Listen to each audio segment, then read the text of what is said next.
I do not believe in ghosts or anything like that. For weeks now I smell a sweet perfume, yet it's not a perfume my wife wears. We built our house on farmland, but for a few weeks now I smell a sweet perfume. The first time was in my office and the second in my bedroom. Now I smell it whenever I'm alone for a long period of time. It's a familiar smell that makes me fall in love with it. He suggested I get some motion lights, and honestly narration, this is an update to my post from a bit ago about someone trying to get into my house while I was home alone and remove choppy phrasing and filler. Make sentences flow and very length. But I woke up the next morning because I heard a faint clicking sound. It wasn't my phone, it wasn't the fridge, and it was coming from the front door, and I froze and just listened. I have 3 halves of a lime, and help. Rewrite this as a natural, spoken story for narration if present, then remove choppy phrasing and filler but make sentences flow and very length. This Sunday I made my guacamole, used half a lime and left the other half in the fridge for later, but easy. Now I open the fridge to grab my yogurt and boom. Another half of a lime is sitting there, then the same spot, but same size, yeah. Did you abuse your wife? Ray held out a picture, then it was my wife, but her face was blooded. When I get bored, I skip ahead. I skipped my entire shift today. I came to as I stepped off the subway. My head was a bit foggy and I vaguely remembered the day and I was driving strangers around the city. Glimpses of lives far more interesting than my own. Normally I didn't skip entire shifts, but I wasn't in the mood today. I discovered this ability when I was a teenager. One particularly tiresome day of school, I wished I could just skip to the part where I got to go home. Then I did. I blinked and I was on the bus, on my way home. I've honed and perfected it in the years since that moment, yet now I'm never bored, so awkward client, but skip, then DMV wait, but skip. Wife wants me to spend quality time with the kids, and skip, so I didn't ask for these obligations. I just want to relax and enjoy myself. When I'm skipping, my body apparently just acts normal. It does whatever I would normally do in any given situation, yet like running on autopilot. So it doesn't really matter if I skip every time I'm alone with the kids. They're still getting their proper bonding time my wife won't shut up about. When I made it to the apartment building, I found an out of order sign in the elevator, but I headed to the stairs. I shoved the door open and in a blink I was at my floor. In another blink, I was at my door, and I was especially lazy today. I unlocked the door and was treated to the smell of cooking bacon. God, I mumbled as the door clicked shut behind me, and I'm starving. Welcome home, my wife said. She stood at the oven, taking a few strips of bacon on a pan, yet she was still wearing her uniform, but my wife was a police officer. I dodged around my youngest son on his high chair and joined my wife in the kitchen. She had a plate of freshly cooked bacon on the counter. Marlon has been excited to see you, my wife said. Wants to show you something, to show her, I said, plucking a strip of bacon from the plate. Yet, Marlon, where are you hiding at? A boy sauntered out from the hallway. He jumped onto the couch and sat with a pout. I walked out into the living room, chewing on my bacon. What do you want to show me? I asked, then Marlon watched me closely. He had that look on his face that always got on my nerves. I couldn't tell you why we named him Marlon. My wife was in labour for 30 hours, but I ended up skipping about halfway through. And when I came back, my son was named Marlon. Yet Marlon, I said, but what is it? His face didn't change. The boy looked like a dumb pug, too busy struggling to breathe to think properly, so forget it, so skip. Yet 5 minutes, yet just enough to resolve whatever that was. What was I supposed to say? Then maybe my autopilot figured something out. Marlon was smiling when I turned away from him. We gathered at the table, sharing the plate of bacon. Then, is this all we're eating? I asked, but my wife said, so bacon day, come on, we do this every month. I laughed. Yeah, I remember. I always forgot bacon day, but what a weird habit. I wasn't as obsessed with bacon as my wife clearly was, and skip. Then I blinked at the dark ceiling. My wife clung to me, our naked bodies brushing together, then what? So we were in bed. My wife peeled away, groaning and popping her back. Will you turn the kitchen light off? She asked through a yawn, yet sure. I put on some underwear and walked out into the dark apartment. The only light was the faint glow from the kitchen. I hadn't meant to skip the entire evening, just dinner, but whatever. I flicked out the kitchen light and shivered, then the thermostat was set way too low. Furthermore, I adjusted it before heading back to bed, yet I skipped without thinking about it. Just 20 seconds to get me to bed, but I came to in my taxi, yet I jerked forward, leaning on the horn. Calm down, man, the woman said in the back. I straightened in my seat, watching traffic grind slowly on. So what? Calm down, the woman said again. We'll get there when we get there, jeez. I had to actively stop myself from skipping this woman out of my cab, yet something was wrong. Then how much time had I lost? This wasn't the first time I'd overshot, yet when I first learned I could do this, I would sometimes skip hours when I meant to skip minutes, but this was potentially half a day. Hey, you missed my turn. The woman shouted, beating against the barrier between the front seats, but skip, and it was a reflex. I came to as I got out of my cab, and my shift was over. On my phone, I found out that I'd lost a month, then I'd never skipped more than 3 days. And that was because my wife was furious and wanted a divorce. Somehow in those 3 days, I'd convinced her to change her mind, and a coworker had parked next to me, then an older woman with thinning grey hair. "You've been pulling this week, huh?" she said, unsure. I quickly left, yet the subway was slower than I preferred. Something came up and they had to stop for an hour. My knee bounced, and I checked my phone 3 times, then no texts or missed calls, yet my ability was growing more powerful, but that was all. I needed to be more specific with my skips, then I considered doing it.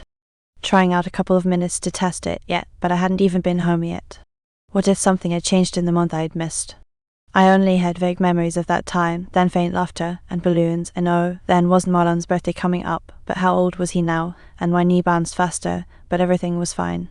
My wife and my boys were at home, but they were waiting for me, and 2 minutes, but skip. Then I didn't skip 2 minutes, so I was standing on my apartment floor. My back was against our door, facing the hallway. Behind me, faint sobs broken only by coughing. I slowly lowered my head, finding a bruised knuckle. Then I flexed my fingers, my knuckle aching, yet what? I pulled away from the door, legs unsteady beneath me, yet a wail came from the other side, then no, yet no, then no. Furthermore, I whirled around, grabbing the doorknob and twisting, then locked.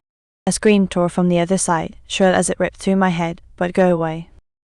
Someone begged. Get the fuck away from me. The weight of my own voice was stiff, and who was that? And my wife. Then my knuckle ached. "I'll shoot you if you come in here. You hear me? Listen to me." I shouted back, trying the knob again. But what could I say? Then what should I say? What had I done? But I hadn't done anything wrong. Then I had to explain. Whatever happened in that apartment, it hadn't been me. I'd avoided explaining my ability to anyone for so long, but now was the time. So she had to understand. And footsteps. I hardly noticed them when hands rained down on me. Furthermore, I was taken to the floor in a heartbeat, then 3 people, so 2 women and a man, and I didn't catch their faces, but I only caught their fists, and blow after blow. "Get him up." A blonde woman ordered, then "Come on." 2 pairs of arms dragged me to my feet. I dangled limp in their grasp. "What the hell is wrong with you?" Blonde spat. "Cassie is the one good thing you got, and you think you're going to get off with beating up on her." The hallway fell quiet. The only noise was the sobbing beyond my door, but tears welled in my eyes, and everything hurt, but a blow landed on my back, then the man grunted, holding me still. I arched back, mouth gaping, yet I couldn't even make a noise. Then these people, and fellow cops, so had my wife called them, so why, and I'd hurt her, so no. The autopilot was supposed to do what I would normally do, and I wouldn't hurt her, and what happened? Then I couldn't remember, yet damn it, so what day was it, so say something. Blonde yelled. "Don't you give a shit about the baby?" "Baby, then my other son, and what was his name?" But Hannah, Blonde barked. "Check on Cassie." The other woman, Hannah, let go of me and moved to the door. "But that's my wife," I blurted. "Now you want to talk." Blonde cocked an arm. I had a second to flinch before her fist crashed into my nose, so something cracked. I screamed and staggered back, falling free of the man's grasp and landing on the floor. Then my nose didn't feel right. Then I tasted blood. Furthermore, I clasped at my nose with trembling hands. "Cassie, it's Hannah. Can I come in?" Hannah knocked gently at my apartment door, and the only response was more crying. I tried to get up, but my head was swimming. "Come on," Blonde said, walking up to me, so the man followed, and both of them leaned over me. "What's going on out here?" A man popped out an apartment down the hall. "I'm calling the police. We are the police," Blonde said, flashing a badge at him. "Get back in your apartment." My apartment door opened. I glimpsed the inside before the man stepped forward, blocking my view. I saw her for a fraction of a second, yet my wife, but Cassie, so her face was blooded. Her mouth hung open, and her eyes were squeezed shut, so every part of my body sank. All of my strength sapped into the floor, but I couldn't have done that, yet it was me. But I almost did it, right then, yet I almost skipped, but that was what caused this. I caused this, but Jesus Christ, Blonde knelt before me. Her eyes were puffy, and her face was flushed. "God help me, I should put a bullet in your head right now, then I couldn't stay here." The autopilot always did what I would do. I thought of Marlon's smiling face what I felt like an hour ago, but I couldn't have done that. I hardly knew how to talk to that kid. Something went wrong, but it would fix it, then it would make it right. Lorne grabbed me by the collar and gritted her teeth in my face, but skip, yet I opened my eyes to light, then my head throbbed and my back ached. I leaned forward in a metal chair, finding my hands bound to the table in front of me. I winced and took in the barren room. A door opened and a woman in grey stepped in, yet she was holding files. "What day is it?" I asked, looking up at her. Then the woman said nothing, so she sat across from me, expression flat. "Answer my questions first," she said, slapping the files down.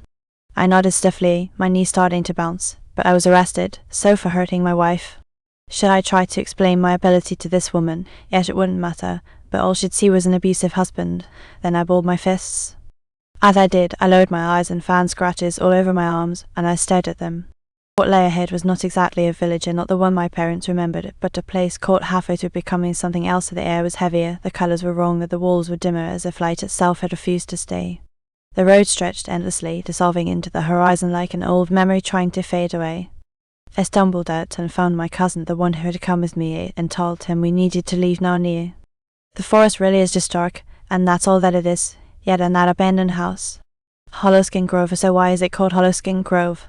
They finally began a few minutes into our hike. I don't know, Heather returned, probably named after a type of tree that grows around here or something.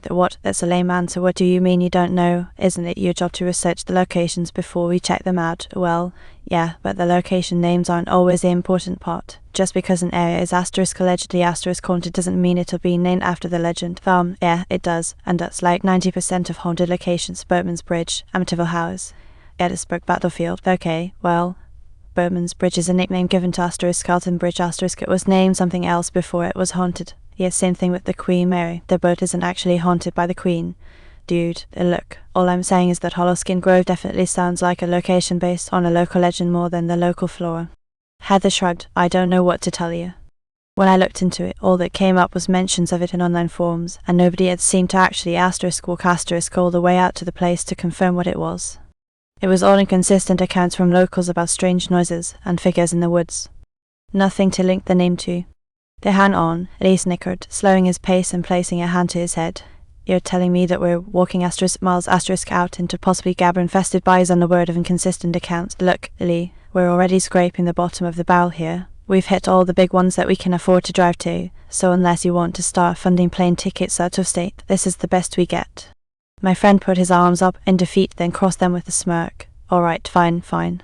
I'm just saying, we already drove 3 hours to get here, so it better be worth it. And what's one of these so-called accounts? Convince me. I saw a slight smirk appear on Heather's lips, eager to finally flex her knowledge. Well, like I said, there was a lot of the usual stuff, people hearing noises late at night, screams, moans, ghoulish wails, standard ghost fare. She mocked, wiggling her fingers, but the thing that got me was the disappearances, thought one of these asterisk spots. Jackson finally cued in with a chuckle. How many this time? Allegedly, then quite a few. I didn't look into records and stuff for authenticity, but there were a few people who claimed it and gave names, so there's to be merited. A lot of decent-sized towns surrounding this area, so it's not unbelievable that the population could get lost out here. Jackson kept his hands stuffed in the pockets behind his overalls, but adjusted his shoulders nervously. I mean, isn't it possible that they just sort of got stuck in the swamp somewhere, fell into the water, and a gabber got them? That caused Lee to stop in his tracks. Oh, come on, Heather. Really, then is that what we're walking into? An not wading into the bog of Tokay. Would you two chill with the actors? Heather rolled her eyes. This area is clear. There haven't been wildlife reports on crocs in a long time. I made sure of all that. You think I'd want to be out here if that were the case? Hey, don't lump me in with Lily. Jackson chuckled. I was simply pointing out the possibility that maybe there's whales and vanishings were not so paranormal. It's always healthy to have a stick in the mud along for the ride on our paranormal hunting crew. I quipped at him with a smug look. Keeps us grounded. He flipped me off. Well, if you all would let me finish my debrief, I could probably diffuse any skepticism you may be having. Heather teasingly huffed. So right, carry on, I urged her. I had already heard the tale that I knew she was about to tell when she texted me about the spot, but I was eager to hear it again. Thank you, she leaned slowly before setting her face back to its ominous glare. So there's all these disappearances, right? Yet, and that's creepy enough, but there's this guy on 1-4 man, this area is super low-key, mind you. not the kind of place that people would actually just make shit up over like other urban spots. This guy comes in with this story about how he's out in the woods fishing, right? It's secluded, it's peaceful, and there seems to be a decent amount of fish, so he hangs around for a while and gets carried away till the sun sets to about where it is now. I can feel the hot, humid air around us chill a bit as Jackson, and I look at the sky that Heather gestures to. The sun's nearly set below the fingers of the surrounding trees, casting the world in that silvery blue haze that comes with twilight. That scarce hour between the hushing of birds and the waking of crickets. I limber where the comfort of day meets the unknown of night.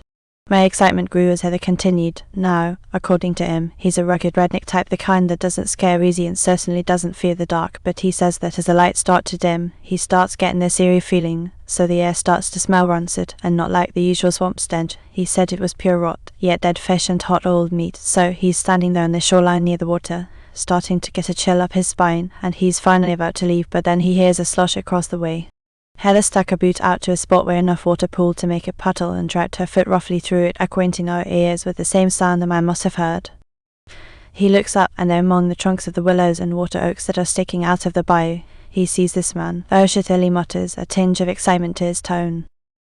He says from what he can make out, the guy looks normal, average size, plain build, hair not too long like he's wild or something, but the thing that stands out about him is his skin. The dude is pale as hell and completely naked, just standing in the middle of a swamp before nightfall. Though, hell no, I chuckled, the anticipation building in my chest.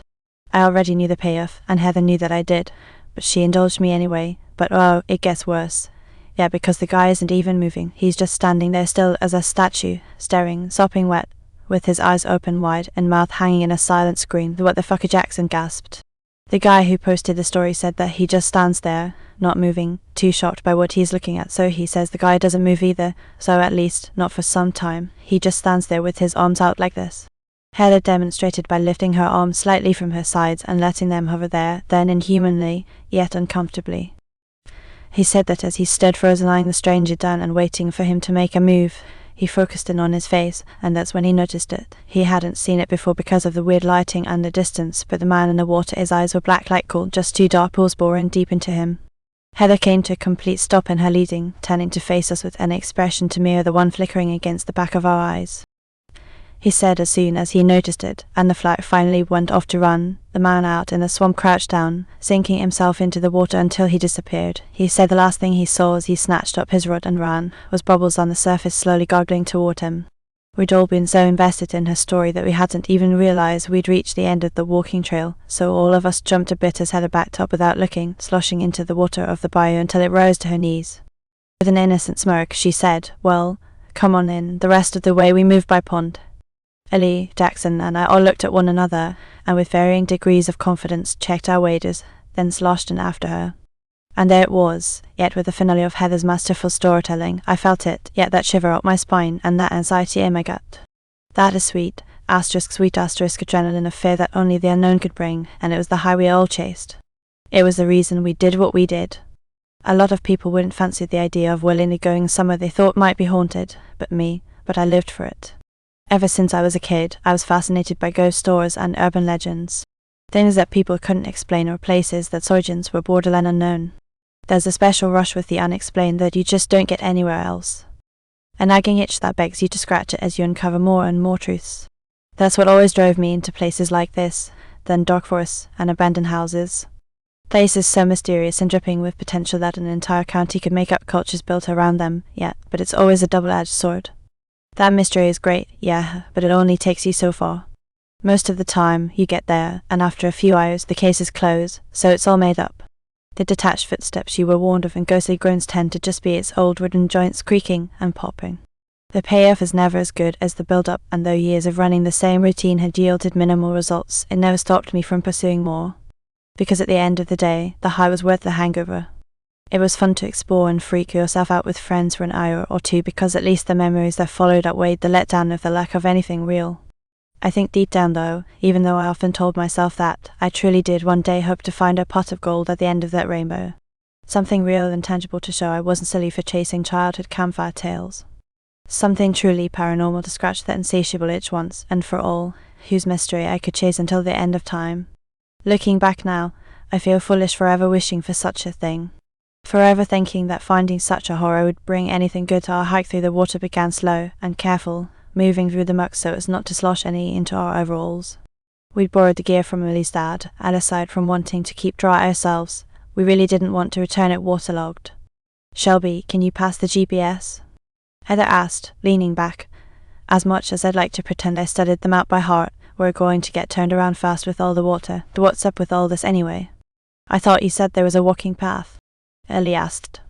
"Apparently there is, but the summer rains flood the bayou and bring the levels up. Someone on the forums who came out here said the place is more worth coming like this anyway, adds to the creep factor." "I hope so," Jackson snickered. "This has to be one of the most intensive treks we've done so far. It'll be worth it, I bet," I chimed in. "I've got a good feeling about this one." I really did. Maybe it was all that prep and extra effort that made it feel like more of a grand adventure, but as the sun set lower in the sky and the space between the trees grew from that hazy blue to a dark, foreboding black, my heart thrummed faster. Deeper into the bulk we went, further away from civilization and more into an unknown that so few other people had dared to travel but us though, so we were going all the way.